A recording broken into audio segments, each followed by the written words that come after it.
most of you guys probably do know him because I see him everywhere. Actually, I heard about you like when I got my license shortly thereafter, and I was like, who the fuck is this guy making all these stupid YouTube videos?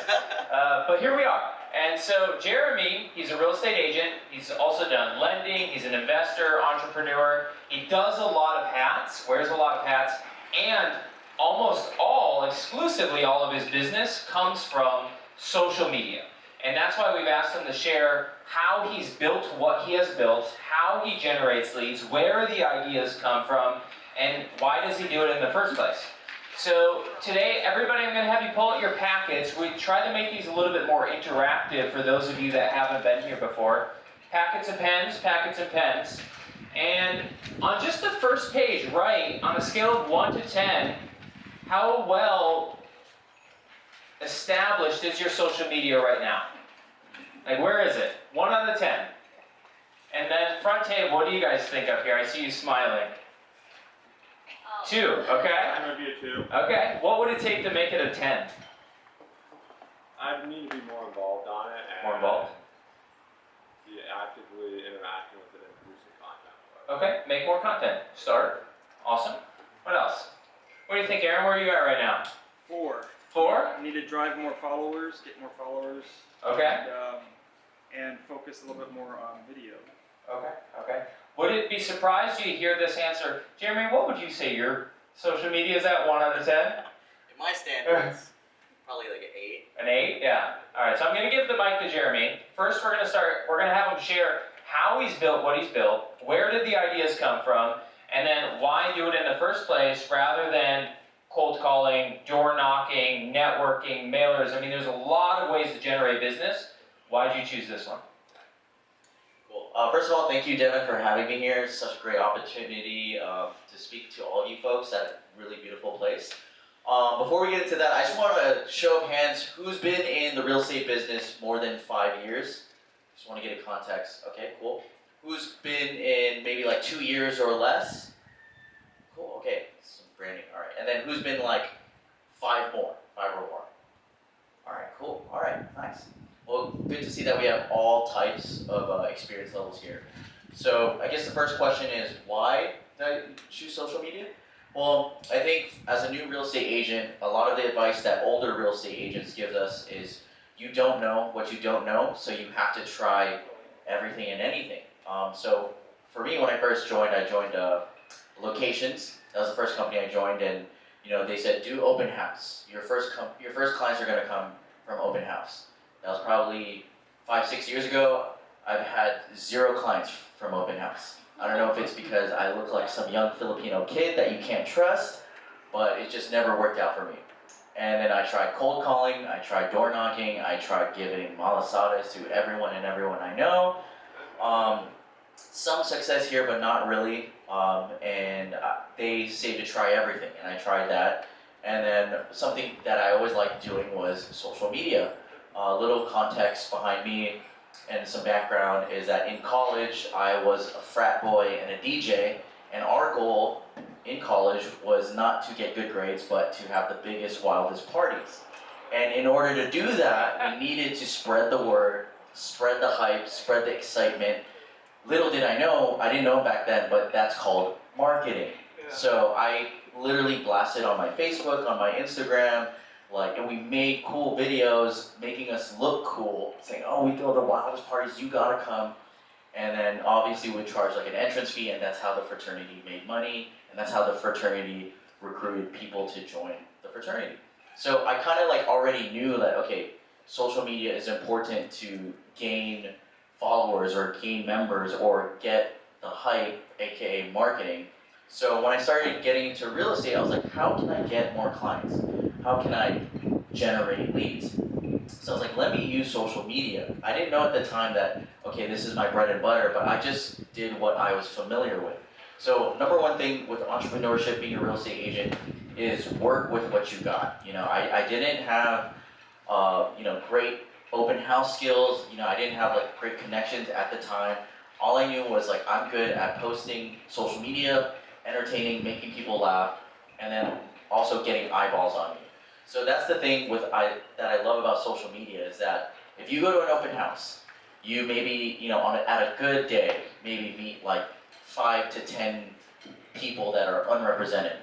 And if it's like a stale open house, like 6 months on the market, you'll get lucky if you get one person. What I like about social media is that I could post a video and it could be seen by hundreds of thousands of people depending on what I post.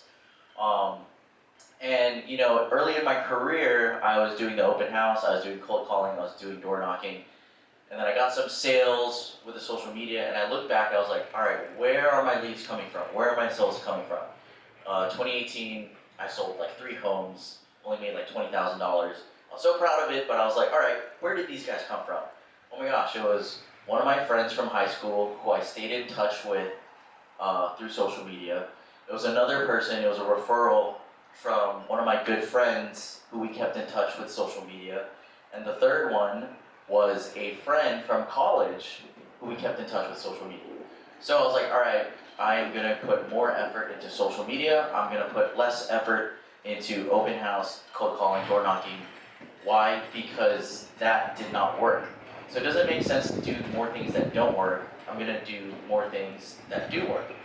So what I said right there with social media is I was able to keep in touch with my friends, my college friends, my high school classmates. So social media, think of it as like a Swiss Army knife, so a tool that's used for multiple purposes. It's able to generate leads, it's able to keep in touch with people, it's easy to follow up with people, and I know follow up, that's one of the most important things with clients, because you can talk to them and then they'll forget about you, you forget about them. But if you have someone on social media, you're posting stuff, they're posting stuff, it kind of like, it's like a non-intrusive way to like tell them, hey, I exist, because there's times where like I don't have someone on social media, they're like in my CRM or something, and I'm like, who the hell is Samantha, and it's like, if you're just seeing a name, it's like you don't really remember anything. But if you have Samantha's social media, it's like, oh, that's Samantha. I met her here at this event. And I'm like, wait, I don't know anything about Samantha. Let me go to her Instagram profile. I was like, oh, that's right. She does gymnastics or she does this. So social media is kind of like a social resume. It shows who someone is, and vice versa, it shows who you are. So that's why I kind of love social media, because one, it's a tool that you can use that accomplishes multiple things, and two, it allows you to stay in touch with people and get more eyeballs and kind of like, generate leads. And three, because I was good at it and I sucked at everything else. And if you guys took some of that, so a lot of things in there, first of all, you'll notice he said he stopped doing the things that didn't work. And I know a lot of agents in this industry that I'll talk to, is they will continue to run the same average plays over and over and over, rather than realizing, okay, what in my business is working well for me and how do I double down on it? And what's really key about this is, you're right, you might get 1 or 2 people to an open house, but you've had videos that have gotten over 1 million views. And so how much money would it cost to either do open houses or send out mailers to reach 1 million people in an audience? And you cannot do it, it's impossible. And so with a system like this, and which we're going to get into how you built it and where you get these ideas from, it allows you to grow so much faster than any other avenue of business. I'll say that again. It allows you to grow faster than anything else out there. A video can go viral and you can produce exponential content in business in weeks. Whereas when I started, that was unheard of. When I was doing mailers, people told me that you need to expect 12 months before you expect any dollars to be made. I was like, well, that sucks. I don't want to spend $10,000 and not see a return for 12 months. Whereas you can spend that same amount of money on social media content and see a return so much faster. But here's the thing. Everybody thinks you have to have a big personality or you have to do this thing on social media. Can you talk about that a little bit? Because I think a lot of people get nervous about sharing themselves and feel like they have to be somebody different. Oh yeah, that's a good, something, I guess, excuse that people use, that like, oh, I gotta do this or I gotta do that or I'm shy. That's okay, you know, like, I consider myself, you know, an out there personality, but when I started talking to a camera one-on-one, that shit was weird, you know? I was like, what is this? Like, if you look at my first YouTube videos, I was super nervous, I was saying, I was really sweaty, I was awkward, and like the camera's like out of focus the whole time, you know? So just when going into social media and creating content, I want you guys to just already tell yourself like, hey, like, I'm gonna suck. Just embrace the suck. Once you realize, like, I'm gonna suck, it's kind of, like the nerves kind of like rest a little. Because just realize that everyone sucks doing something for the first time. Michael Jordan, I'm sure when he picked up a basketball, I don't think he was dunking on like 6'5", you know, defenders right from the get-go. So just realize, okay, this is a new skill, this is a new hobby. I'm gonna not be good at it in the beginning. And even for me, I consider myself like someone who's out there, a big personality. I was shy at first. I was scared to show the true me. I was very cookie cutter personality, just talking to the camera, kind of like an infomercial, you know? And then as soon as I got the reps, and by reps I meant like my first 30 to 50 videos, that's when I started feeling truly comfortable, finding my voice, being comfortable in front of the camera, being comfortable with my personality. How many videos? How many? First 30 to 50.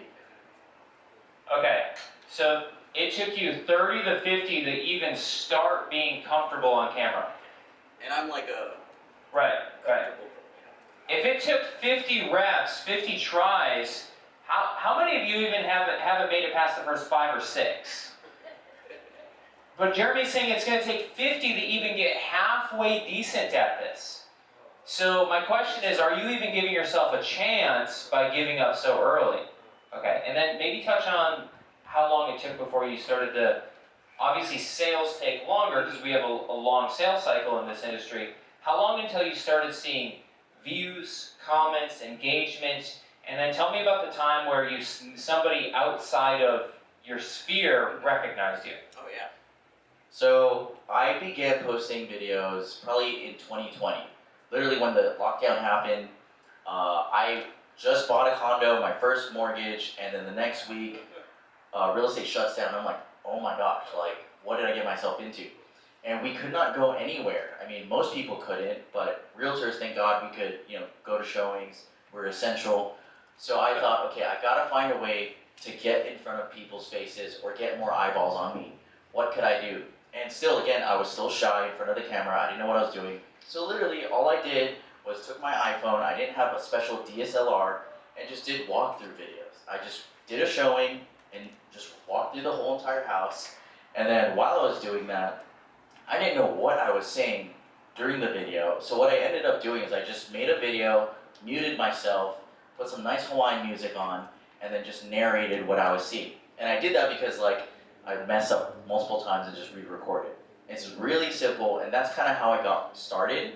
And believe it or not, people would love to see that. And as soon as I started posting that, I started getting traction. Maybe like 6 months down the road, I made like 4 or 5 videos of walking, maybe another 5 videos of me explaining the home buying process, explaining supply and demand and real estate in Hawaii, explaining how to sell your house, explaining how to buy your house. I realized, okay, people like walkthrough videos, people like education, and it's good because as realtors, we're always educating our clients. So just think of the viewers as your future clients and you're educating them.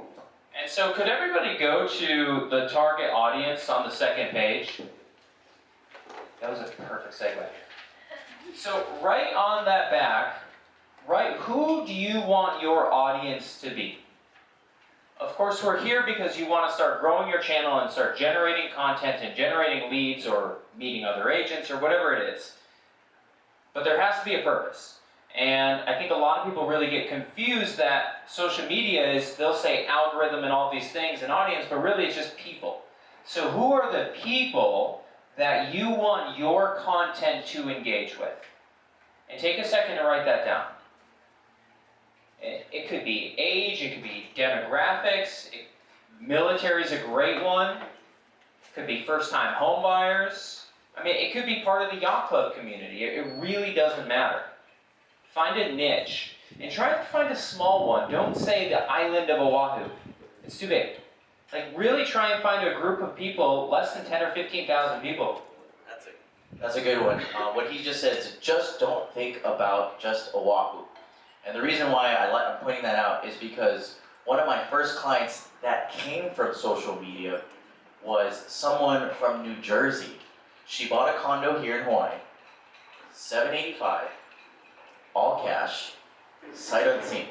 And she's like my biggest fan. She says like, oh yeah, like she's like an old sweet lady. She's like, my whole family gets together, watches your videos together at dinner, and I'm like, oh my gosh, like you really do not know who ends up watching your videos.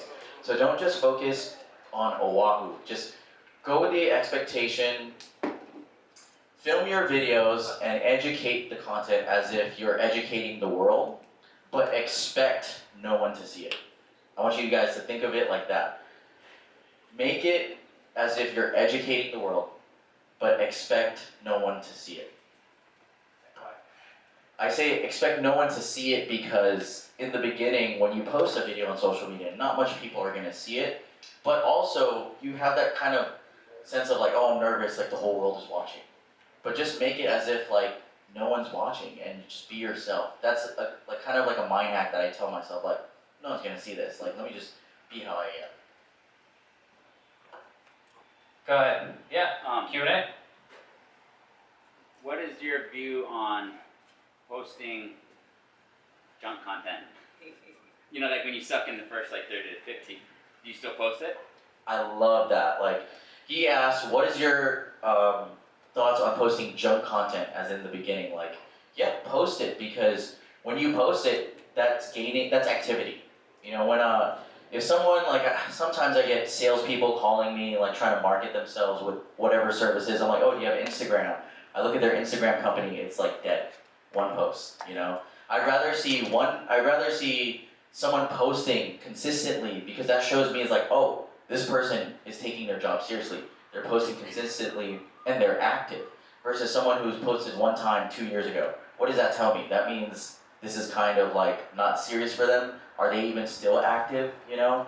And like, as a sense of self, when you're like posting content and you post consistently, you're gonna look back 2 years and be like, oh my gosh, like this is so cringe, but like, look how far I've grown, you know?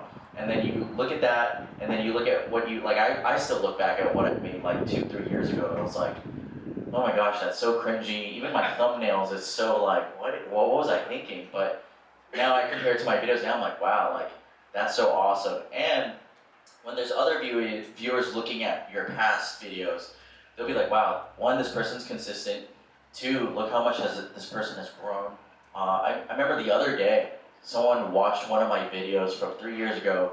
They left a comment and they're like, wow, I like this video, but you know, lots of mistakes made. I'm gonna go look at your new videos to see how much you've grown. And I was like, wow, that was so random, but okay, thank you. You know? And then I commented back, I'm like, so what'd you think? How have you doing? And he's like, you have a lot of growth. And I'm like, thanks, man. Thanks for the temperature check, you know. But definitely post, get through your first 30 videos and just keep posting and keep going. That's the thing with social media. It's not like who's better or who's worse. It's who's just keeps going. Thanks. I love that. I love it. It really is about the consistency. I think the very first time it hit me how effective it was, I ordered a mobile pickup at Eggs and Things around the corner. And I go in to get my food, or whatever the breakfast was that morning. And this lady, like, she makes eye contact with me as soon as I walks in and goes, oh, Devin, and grabs my breakfast and gives it to me. And I was like, oh, thanks. I was like, how do you know my name? And she's like, oh, I follow you on Instagram. I was like, oh, cool, okay, thanks. And it really showed me, though, that you never know who's watching. And I've had a lot of clients that have kept in touch with me because I can post on Instagram and because they find me. And I remember when maybe about a year and a half ago, I did a full shift of my content, where it used to be, these are interest rates. This is how you buy and sell a home. This is how you do this. This is what a home inspection is. And I hated it. I really did not enjoy filming that content. I didn't care about sharing about interest rates every day. It was boring to me, and I felt like it was really boring. And so I thought, okay, how can I take the real estate space and make it more interesting.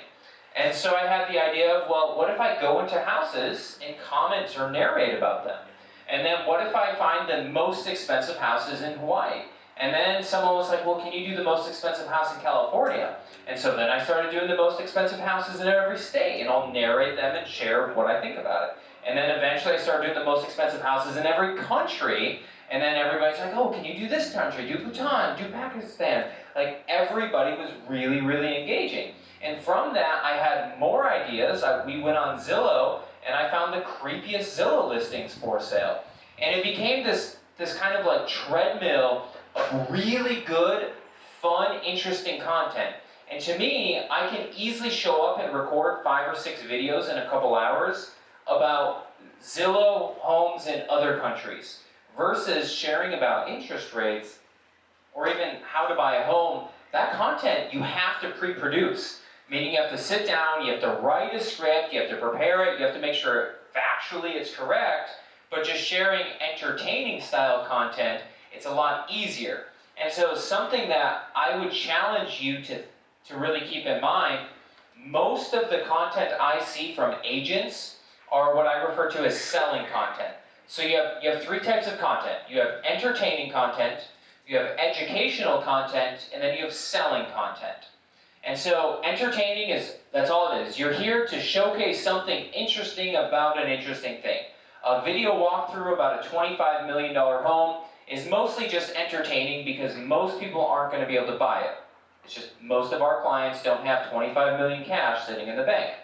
Educational content would be, here is how HOA fees work. Here are how condo docs work. What's another example of educational content? What is a 2-1 buy down? What is a 2-1 buy down? Thank you. So all of this is just meant to educate the consumer to build amount of trust and loyalty in you as the professional. And then selling content though is, here's my open house, come check it out. Here's these listings. Interest rates are great, come do a loan with us. All it is you're trying to sell something. Here, come buy this thing, come use me, come work with me, here's how great I am. But here's the thing is, most agents post that and that alone, and that's the worst type of content.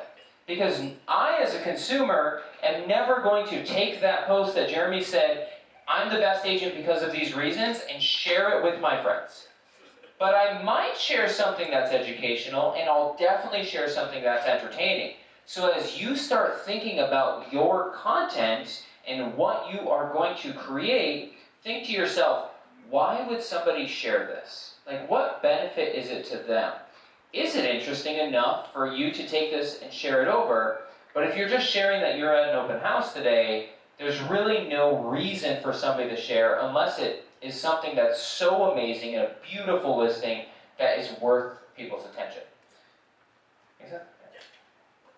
And then just going off of that, what I really liked what Devin said is like post good, interesting content. And some people who are just getting into content creation, some might be like, oh, like what if I'm not good at being interesting or funny or anything like that. A really good thing for content creation is storytelling, because when people are telling a story, you kind of are captivating them. They're interested. They want to like know more what happened. So by show of hands, who here has had a super amazing fun time or fun experience in a transaction with a client? Now, who has had a crazy, like worst, like oh my gosh, this is sucking my soul transaction with a client? Interesting doesn't have to be good. Interesting can also be super bad. Because like when you go to a restaurant, you don't remember your average times. You only remember the times that it was a super, super amazing experience or a really, really, really bad experience. So tell your stories, the good and the bad. Like I had a one time where I was showing 20 houses to a client, and one time and they're riding in my car, and then one time, windows are up, AC's full blast, and I just smell like someone just ripped ass. And I'm just like, oh my gosh, do I roll down my window? If I roll down my window, they're gonna know I smell it, and that's just gonna be awkward. So I'm just gonna keep it up and just pretend I don't smell anything. And it was just really quiet, and I looked at him, and he looked at me, and it's like, we're both like, oh yeah, I think he knows it. I just read that, said we just continued along. And at the end of like the 20, 30 showings, he never ended up buying. So that was like a really funny like story that I just told you. Imagine if I put that, I think I'm gonna put that into content creation. So tell stories. Storytelling is such an easy cheat code to content creation if you're out of ideas. That's great. Thank you.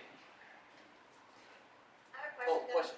What you got, Steph? How much time did you focus on SEO to get your content seen in the beginning? And now that you're like you reach 1 million views or 100,000 views or I don't know how many views you get, but do you still focus a lot of time on SEO to maintain that? Good question. So she asked if I focused a lot of time on SEO in the beginning or now. If you don't know what SEO, it stands for search engine optimization. So basically, for someone who is searching on YouTube, like Hawaii real estate, or searching on Google, Oahu real estate, if you put in tags in your videos or in your description, that will lead to a more chance of getting seen by someone searching it. So I'll be honest, I don't know much about SEO. All I know is that it's important to do hashtags and do all that. So I literally just, in the beginning, I still do this too, there's no change, but I just hashtag Hawaii, Oahu, Hawaii real estate, Hawaii realtor, Hawaii luxury real estate, stuff like that. I just put those words in my caption, in my descriptions. That's all I do. I don't really look too much into it. Maybe I should, but I feel like I would waste a lot of time, or not waste, but I would spend too much time on things that don't matter. Like I would say, okay, what is the best keyword, blah, blah, blah, blah, when really I could just be making the content, So I think I would focus on making the content, thinking of what content to make, and then I'll figure out the SEO later, Can you share on that, making the content, where the ideas come from? Making the content. So it started off with obviously, just the house walkthrough videos, and then I thought, okay, how can I guess, touch on my credibility? Because as people do sales with someone as a realtor if they know you, if they like you, and if they trust you. And that's why I love social media, because once someone follows you, they'll know you, and if they keep following you, they like your stuff, then obviously they like you. But how do you get someone to trust you? It's through time, it's through knowing your stuff and showing and educating people about real estate. So then I started making, videos about here's the home buying process, how to step-by-step guide to buying a home, step-by-step guide to selling a home. And then after that, to be honest, after a while, I was like, okay, what more can I do? And I realized like, okay, I already made this home buying video, I shouldn't remake a video. But then recently I was like, no, like, there is a lot more people following me now than there was when I first started making content. So once in a while, I'll remake a video. And just because someone saw it back then, doesn't mean your new followers, your new sphere that you've grown into haven't seen that. So I would remake a video, and time to time I'll like take a day, like usually I call Sundays my content day, where I'll just stay indoors, think about ideas like, okay, what could I make? What's trending right now? What's a popular topic? If I have some idea that pops in my head in a random part of the day, I'll write it in my notes. And then usually Sundays, that's where I'm writing the script, filming, editing, and all of the content creation stuff. Can we walk through that process? So, who here has filmed a video for social media before? Okay. Who here would this be your very first time making a video? Okay, awesome. So let's maybe go through the process. Like, for somebody that's never done this in their entire life, and maybe we should go through, do like brainstorming first to come up with some other ideas, and then we'll walk you through how he started and then maybe how you do it now. Okay. So let's brainstorm some ideas first. Does anybody have an idea of video content that they want to produce or that they're already producing? Just ideas in general. Could be anything. Telling jokes. Telling jokes. Yeah, you could make jokes overall. What else? How about when interest rates come down, prices are going to go up? So stating informational, when interest rates go down, prices are going to go up. Yeah, that's something. And why? Yeah, really explaining that backstory of how it actually works and what factors of the real estate market will impact each other, what levers are moving and how. Yeah, that's great. What do you think? How about newest buildings in Colorado? Newest buildings in Kaka'ako. I think that's perfect. That's something I've seen people do maybe 1 or 2 bits here, but I think Isaiah Block has that Kaka'ako condo website, but I don't know if it's been updated recently. I think that's something that a lot of people could really benefit from. Go ahead. All the new developments in Ho'opili, I know they got like a brand new one every single week, I can't even keep track. Yeah. And if I can't keep track as a realtor, do you think prospective clients are keeping track? They probably don't even know, there's a lottery or that the lottery's done, it's first come, first serve. I know I saw some agents literally camping out in line for their clients, and they turned that experience itself into content itself. And as me, like if I were a prospective client and I saw an agent, whoa, this agent camped out in line for their client, I want that guy, So literally everything can be content. Right now I could post this and be like, hey, like I'm speaking, this is content. Since I'm speaking, I guess I have great credibility that I know what I'm doing. And then my future clients will see that, so wow, that Jeremy guy, he knows what he's doing, Sure. So, Jeremy, walk us through then, for those of us brand new, like step 1 and make it very simple and easy. Where would you start? Like, break it down for us. So first thing, as a new agent, it's like I just want activity. I want everyone in the world to know I'm a real estate agent. I'm kind of scared to make content. What should I do? Well, what do real estate agents do? They go through showings. They walk through houses. I am going to schedule a showing at a vacant, beautiful listing that shows nice, and then I am going to do a simple walkthrough video, record it with my iPhone.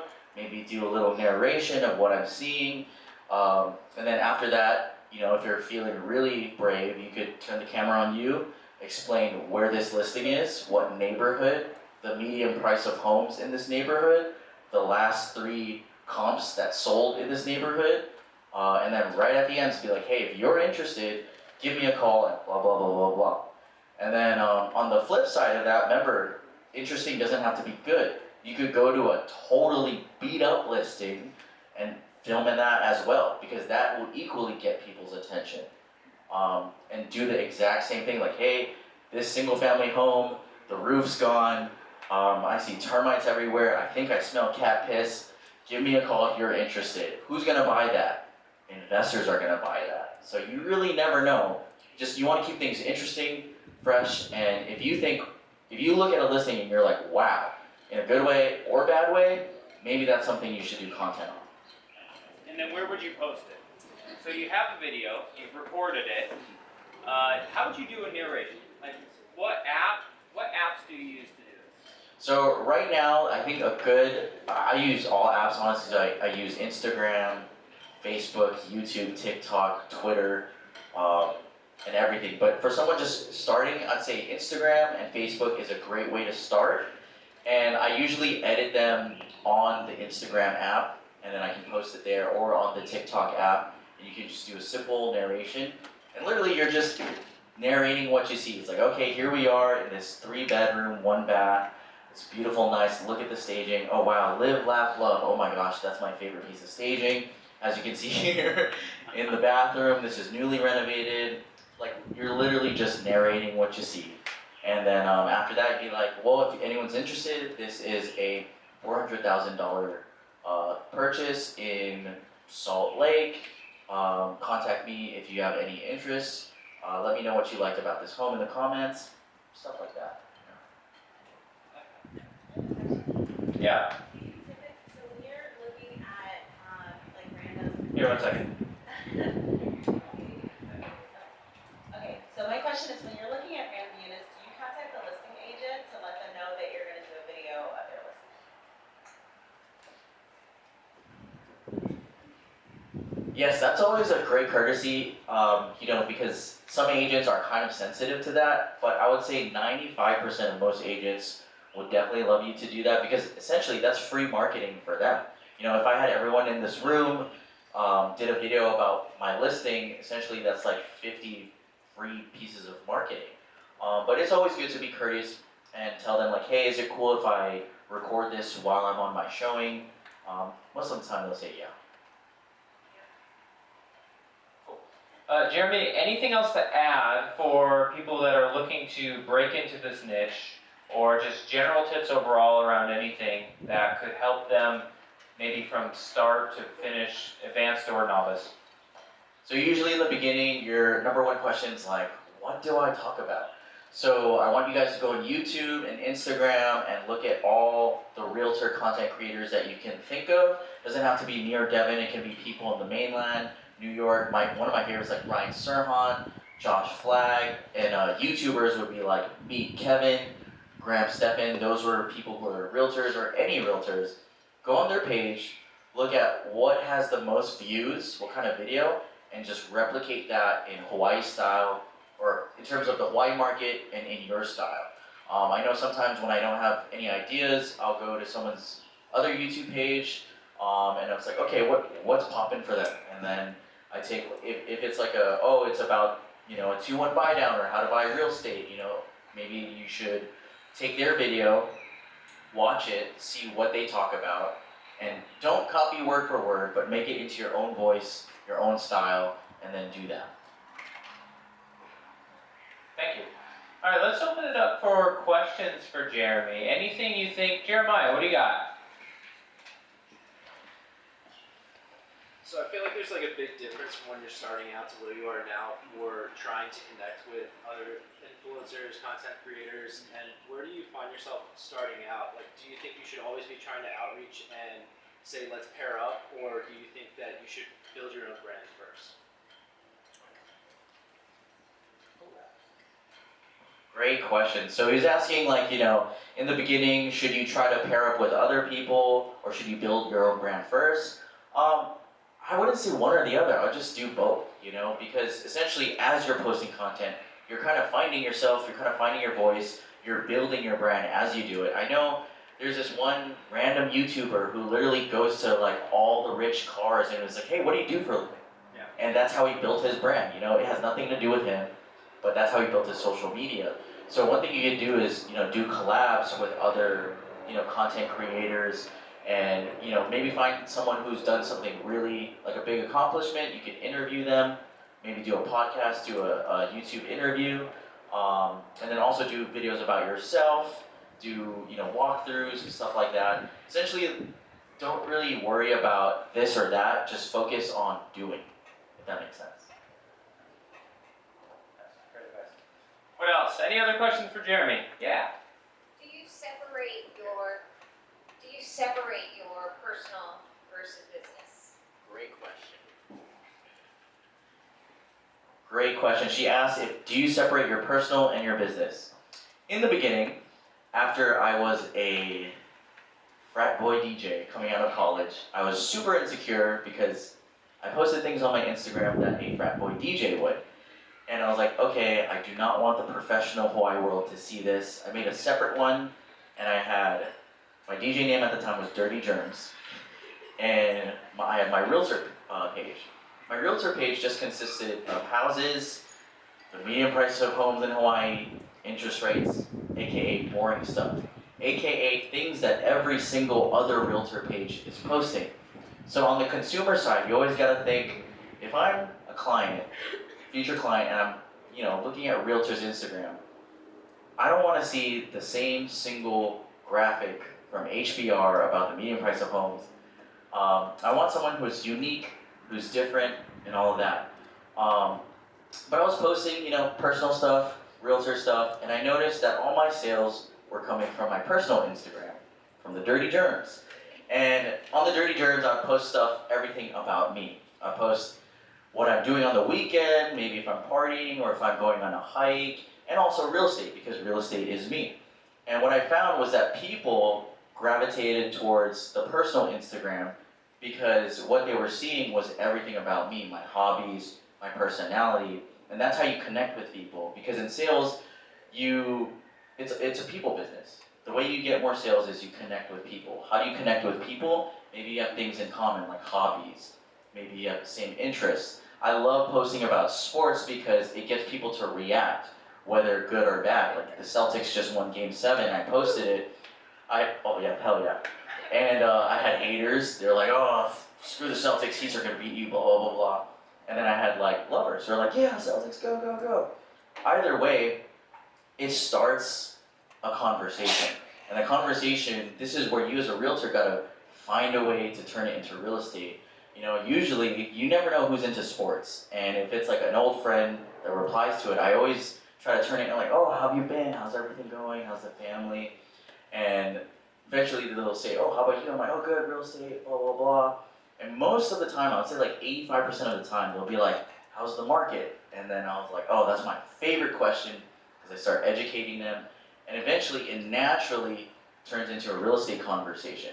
However, on my, the real estate stuff, it's literally just all real estate, and people don't really care about that because they're seeing the same thing. So eventually in 2020, I stopped teaching, and I just became a realtor, and I just I stopped using the professional one, and I just went all in on being me. And I was very, not afraid to be who I am in person and online.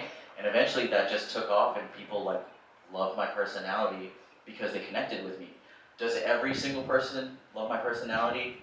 No, they might not, and that's okay, because you want to connect with the people who love you, because most of the time they're like you, So I would rather just focus on one single Instagram channel, be you, be unapologetically you, talk about your interests, your hobbies, and people who are similar to you will gravitate to you. And those are your best clients because you'll love working with them. That was a great question.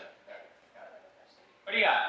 So when did you make the decision, or when would you make the decision of doing content for yourself, like on your phone, then getting like a professional videographer? Like when did you make that transition?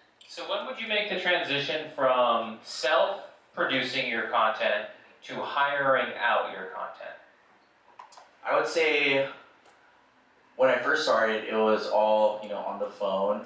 But I really wanted to get into putting it on a tripod, talking to people like, hey, this is the step-by-step guide to buying a home.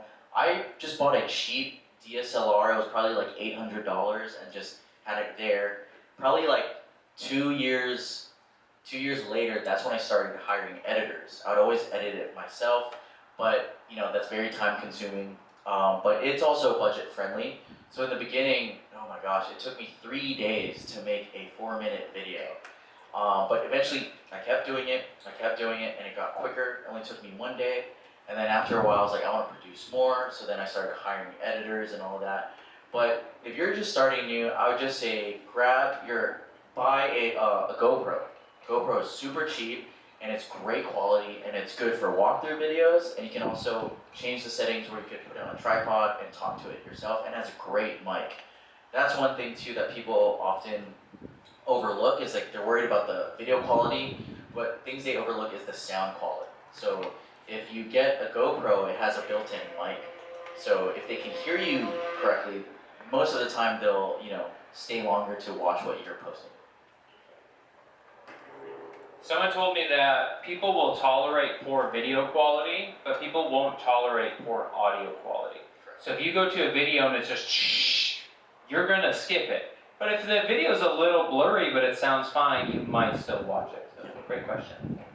Anything else for Jeremy? I have a question. Yeah, what you got, Brent? For both of you, actually, since you both have amazing social media platforms, I have watched your content for a very long time, and I feel like we have a personal relationship, like really close friends, and that's just based off your social media, so that's how But how do you deal with negative comments? Because you feel like it's so good, right? But there's always that one hater, and then how do you not take it personal? How do you not get discouraged? So Brian's question is, once you build up a brand, you all will start receiving negative comments. And it's gonna happen. There's nothing you can do about it. And some people they just want to make other people's day worse, and that's fine. And I heard a quote early on that really made me excited about them, which was, nobody that's doing anything successful ever has the time to go out of their way to hurt someone else. And so for me, when I see a negative comment, all I see is just somebody that really doesn't have anything else better going on. And so it doesn't necessarily hurt me, and sometimes they will find, like if you have flaws, they will find them. They will point them out for the rest of the world. But it's also, I think there is a grain of truth in a lot of comments. For example, some of my comments on a video I did, which most of my content is off the top of my head, it's not pre-written, partly for the sake of time and partly I just like it better that way. But I think one of the comments said he has the vocabulary of a 4th grader. And I looked back at the video and I was like, oh, I mean, he's not wrong. Like, some of the words I'm using are like pretty poor, and I'm like trying to remember words and I couldn't, and you're gonna get it. Yeah, what do you got? So I too have a quote that I heard from someone a long time ago. If they don't know you personally, don't take it personal.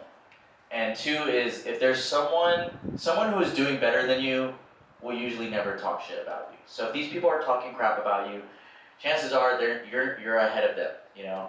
And like he was saying, it's funny that you said, like, this guy said you have a vocabulary of a 4th grader. I've learned that when you're making content, you want to make content so a 4th grader can understand you. Because the whole world, you know, they're not that smart people. So you want the majority to understand you. So you do want to use low-level vocabulary because it keeps things stupid simple. And when simple people can understand you, it's a simple time. And that's more chances of getting a new client.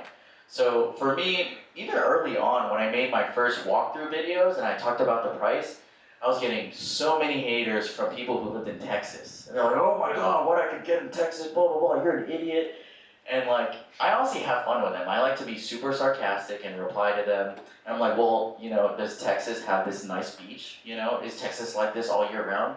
No, so your life sucks and my life is awesome. So, you know, but you're always gonna deal with haters at every level, at every step of the way. And it's just like, after a while, you kind of just deal with it, you know? And the haters vary from different platforms. I know like Gen Z are like crazy on TikTok, and they'll talk a lot of crap about you about stupid stuff, and they'll say, like, I'll talk about like the 2-1 buy down, and they're like, oh, that's cap. And for the older people who hear that cap means like, oh, you're lying. And you know, on YouTube, it's usually people from Texas that are just talking about our prices, you know, so it's like you never really know. But I do want to leave one thing with you guys is that it doesn't matter how old you are, you're never too old to start content, you're never too young to start content. You know, just go out there, post. You will be a little self-conscious, but you just gotta get used to it. We have Johnny Loans right here. This guy's super famous on, yeah. He started making content. My dad started a content about hydroponics and started posting on YouTube, you know? It doesn't matter who you are, what you do, post content and it will help your business. If you stay consistent and you post, I guarantee you a year from now, your business will be accelerated because of content. Everybody give it up for Jeremy. Thank you all. That's it, everybody. Do we have an event next week, Lex, or are we out? Next week, no, right? Next week is I think next week's off. 22nd is next week, yeah. Oh, then it's on. Yeah, Stephanie Jurgensen. Oh, good. Pretty sure we do, Devin. Oh, great. Everybody, Stephanie's going to be talking. So Stephanie's a broker. She's been in real estate for how long? I got my license 13 years ago. 13 years ago, okay.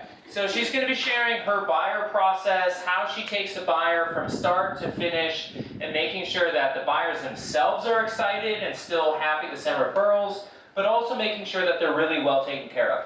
So that'll be next week here at 11 o'clock, and thanks for all for coming. See you later. Thank you guys.